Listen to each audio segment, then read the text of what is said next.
Jadual harian Hana selalu sibuk. Jadi, saya kekal sihat dengan Vida C. Dengan vitamin C yang cukup setiap hari, tiada apa pun yang boleh menghalangi saya. Minumlah Vida C, perlindungan sistem imun anda.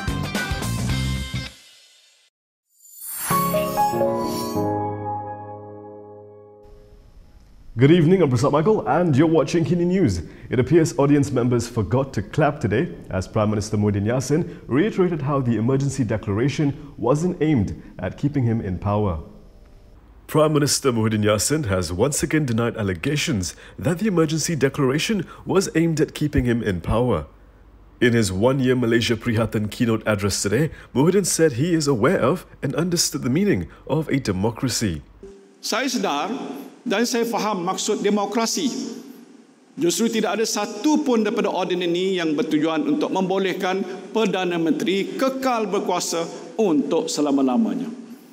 Malah darurat yang sedang dilaksanakan ini juga mempunyai tempoh tamat, iaitu pada 1 Ogos 2021. Inilah kali pertama dalam sejarah negara darurat mempunyai tempoh tamatnya.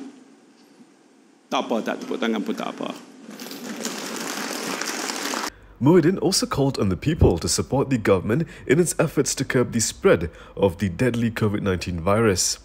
He said as soon as COVID-19 is beaten, he will advise the Yang di-Pertuan Agong to dissolve parliament so that a general election can be held.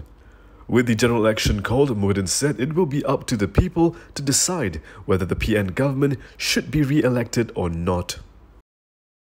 Parti Keadilan Rakyat has lost another 2 MPs. Like the leaders who left the party in the past, these 2 reps will be PN friendly.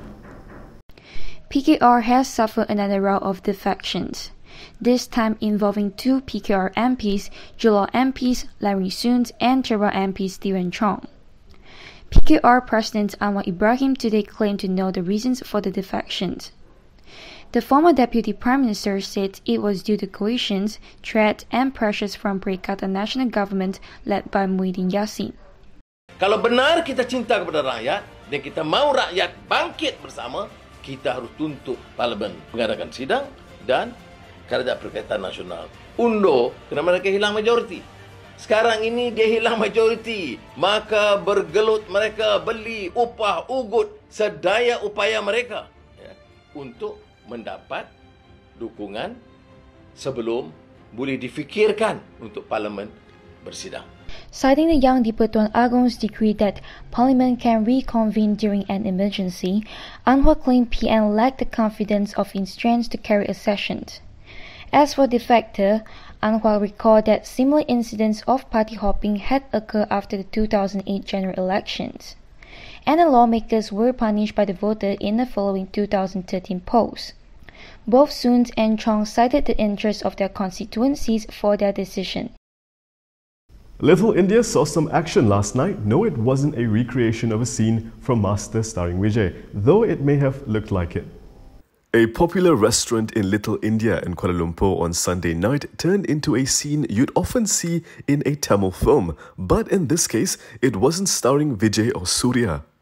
A series of short video clips documenting the altercation have gone viral on social media, showing a group of men clashing by throwing tables and chairs at the restaurant in Brickfields.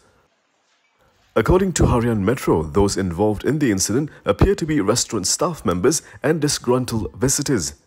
Based on an alleged eyewitness account at the location, several visitors arrived at the restaurant at 9:30 p.m.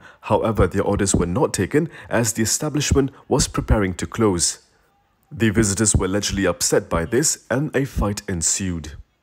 COVID-19 SOPs in states under the MCO dictate that restaurants must close by 10 p.m. Pejuang still hasn't been given the green light to be registered officially, and it appears they're running out of patience.